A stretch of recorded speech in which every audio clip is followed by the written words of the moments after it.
Повеќе од половина од работниците сакаат да се преселат во странство.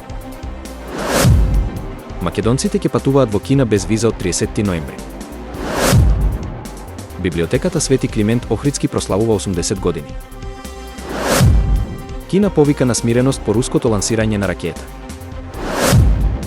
Деветтата планета може да го промени сончевиот систем. Објавени документи за древна марсовска цивилизација. Сладок компир, добар избор за здравието во зима. Вашето тело може да абсорбира витамини директно од воздухот. Револуционерна промоција на книгата Јас сум Сирма.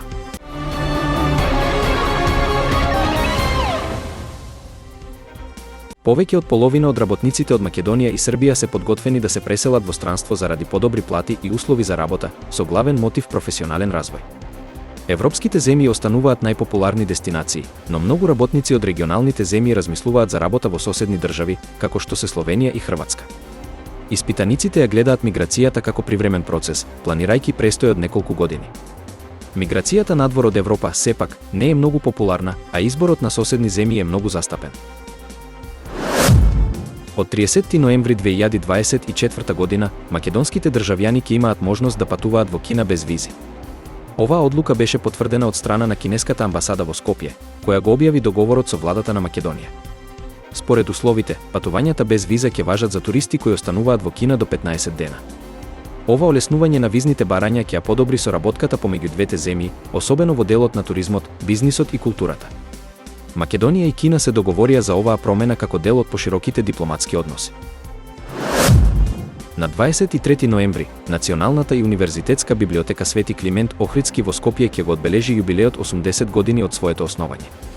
На свеченоста, која ќе започне во 12 часот, ќе присуствуваат значајни личности од културниот сектор, а во програмата ќе бидат вклучени настапи од националниот ансамбл танец. Библиотеката ќе додели благодарници на соработниците и ќе ја прикаже презентацијата за нејзиниот историјат. Прославата ќе биде збогатена со изложба на оригинални документи и други материјали што го документираат развојот на оваа институција. Кина повторно повика за смиреност и воздржаност од сите страни на конфликтот во Украина, по потврдата дека Русија лансирала хиперсонична балистичка ракета. Пекинг се залага за решавање на кризата преку политички средства, додека украинците ја осудуваат ескалацијата и ја критикуваат Русија за агресијата. НАТО и Украина се подготвени да разговараат за оваа нова ескалација на состанокот во Брисел. Рускиот председател Путин и се закани на Европа со повеќе напади, додека украинскиот председател Зеленски побара поголем притисок за вистински мир. Студии од астрономи потврдуваат дека постоењето на деветтата планета во сончевиот систем би можело да ја промени нашата слика за Вселената. Идејата, која не е потврдена, вклучува тело што е 1,5 до 3 пати поголемо од Земјата и се наоѓа во Кајперовиот појас, далеку над Нептун. Анализите покажуваат дека неговото постоење би влијаело на движењето на џуџестите планети и би дало нови перспективи за истражување на планетарни системи. Новите астрономски телескопи, како Сферекс и Вера Рубин, ќе помогнат во потрагата по докази за оваа деветта планета. Иако сомнежите се многубројни, некои астрономи веруваат дека симулациите веќе покажуваат објекти што би можеле да бидат резултат на постоењето на поголемо тело, што би ја потврдило оваа теорија. Документите објавени од ЦИА, поврзани со древната марсовска цивилизација, го опишуваат проектот Видовито истражување на Марс, во кој се користела астрална проекција за откривање на тајни на црвената планета. Јасновидецот, кому му биле дадени географски координати, опишал високи хуманоиди и пирамиди, наводно изградени како засолништа од природни катаклизми. Според овие визии, марсовците биле древен народ кој се борел за преживување. Програмата, дел од ЦИА проектот Stargate, била прекината поради неуспех и намален буџет, но документите за истражувањето на Марс се уште се предмет на шпекулации и интерес. Сладкиот компир е многу корисен за здравието, особено во зимскиот период, бидејќи е богат со витамини, минерали и влакна. Тој има нискокалорична вредност и помага во контролирањето на апетитот. Сладкиот компир има понизок гликемиски индекс во споредба со обичниот компир, што го прави поздрав избор за оние кои сакаат да го контролираат нивоото на шеќер во крвта. Содржи супстанции кои ја поддржуваат дигестијата и го спречуваат прејадувањето.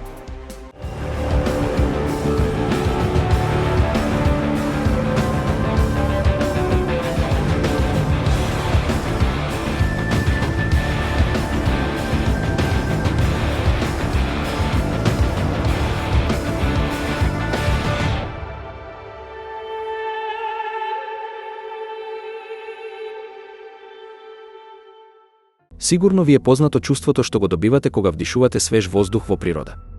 Вистина е дека кога размислуваме за хранливи материи, мислиме на работи што ги добиваме од нашата исхрана. Но едно истражување покажува дека постојат силни докази дека луѓето можат да апсорбираат некои хранливи материи од воздухот. Вистина е дека во истражување објавено во Advances in Nutrition, овие хранливи материи ги нарекуваме аеронутриенти за да се разликуваат од гастронутриентите кои се апсорбираат од цревата.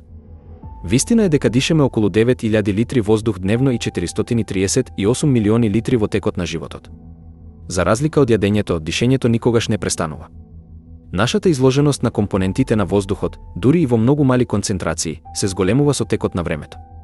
Вистина е дека до денес, голем дел од истражувањата околу здравствените ефекти на воздухот се фокусирани на загадувањето. Фокусот е на филтрирање на она што е лошо наместо на она што може да биде корисно. Исто така, бидејќи еден здив содржи мали количини хранливи материи, тоа не изгледало значајно. Вистина е дека многу култури ги ценат природата и свежиот воздух и сметаат дека се здрави. Нашиот концепт за аеронутриенти покажува дека овие ставови се подкрепени со науката. Например, технички, кислородот е хранлива материја, хемиска супстанција потребна од телото за одржување на основните функции. Но ние едноставно немаме тенденција да се однесуваме на тој начин затоа што воздухот го дишеме и не го јадеме. Вистина е дека аеронутриентите влегуваат во нашето тело така што се апсорбираат преку мрежи на ситни крвни садови во носот, белите дробови, миризливиот епител и орофарингсот. Белите дробови можат да апсорбираат многу поголеми молекули од цревата, поточно 260 пати поголеми. Овие молекули се апсорбираат непроменети во крвотокот и во мозокот. Вистина е дека лековите што можат да се вдишат влегуваат во телото за неколку секунди. Тие се ефикасни во многу пониски концентрации отколку кога би било потребно да ги консумираме орално. Вистина е дека за споредба, цревата ги разложуваат супстанциите на најмали делови. Штом тие ќе влезат во крвотокот, се метаболизираат и детоксифицираат од црниот дроб. Тие се одлични за скробот, шеќерите и аминокиселините, но не и за одредени класи лекови. Сушност, научниците континуирано работат на подобрување на лековите за да можеме ефикасно да ги земаме преку уста. Вистина е дека доказите постојат со децении. Голем дел од научните идеи ни биле под нос цело време. Истражување од 60-тите години откриле дека работниците што переле алишта биле изложени на јод во воздухот и поради тоа имале повисоки нивоа на јод во крвта и урината. Вистина е дека во поново време, истражувачите во Ирска ги проучувале учениците што живееле во близина на крајбрежните области богати со алги, каде што нивото на атмосферскиот јод било многу поголемо. Тие деца имале значително повеќе јод во урината и имале помала веројатност да имаат дефицит на јод отколку оние што живееле во рурални области. Вистина е дека ова покажува дека јодот во воздухот, особено на места со многу алги, може да помогне во дополнувањето на јодот во исхраната. Тоа го прават аеронутриентите, па нашето тело го апсорбира јодот преку дишењето. Манганот и цинкот можат да влезат во мозокот преку невроните кои го чувствуваат мирисот во носот. Манганот е суштинска хранлива материја, но поголема количина од него може да му наштети на мозокот. Ова може да се забележи кај заварувачите, кои се изложени на високи нивоа на манган. Вистина е дека истражувањето објавено пред повеќе од 70 години покажа дека аеросолираниот витамин B12 може да го третира недостигот на витамин B12. Ова е многу важно за луѓето што имаат високи стапки на дефицит на B12, како што се веганите, постарите луѓе, оние со диабетес и оние со прекумерен внес на алкохол. Вистина е дека постојат илјадници непознати работи. Затоа, треба да ги проучуваме овие потенцијални аеронутриенти во контролирани експерименти за да се одреди нивната доза, безбедноста и каков придонес тие би имале во исхраната. Ова е особено важно на места каде што воздухот е високо филтриран, како што се авиони, болници, подморници, па дури и вселенски станици. Вистина е дека можеби ќе откриеме дека аеронутриентите помагаат да се спречат некои од современите болести на урбанизацијата. Така, можеби еден ден упатствата за исхрана може да препорачуваат вдишување хранливи материи. Или да поминуваме доволно време во природа за да добиеме аеронутриенти покрај здравата, балансирана исхрана. Новоиздадената книга Јас сум Сирма на Зоран Спасовсов ја промени стратегијата за промоција на книги, создавајќи револуција во промоцијата на културни дела. Кампањата за книгата, која вклучува користење на социјални мрежи, брендирани автобуси и големи реклами, привлече внимание и кај оние кои не се редовни читатели. Првата промоција во Младинскиот културен центар беше спектакуларна, со настап на рок-н-рол бендот што ја изведе песната Заветна. Приходите од продажбата на книгата ќе бидат наменети за хуманитарни и добротворни цели, како што беше случај и со претходните изданија на издавачката куќа Арс Ламиина.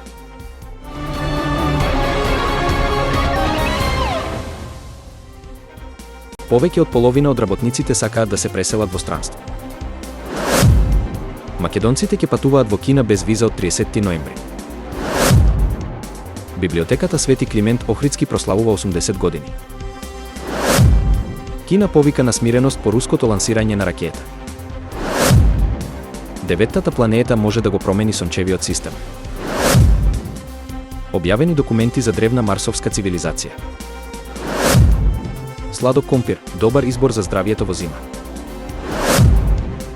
Вашето тело може да абсорбира витамини директно од воздухот. Револуционерна промоција на книгата Јас сум Сирма.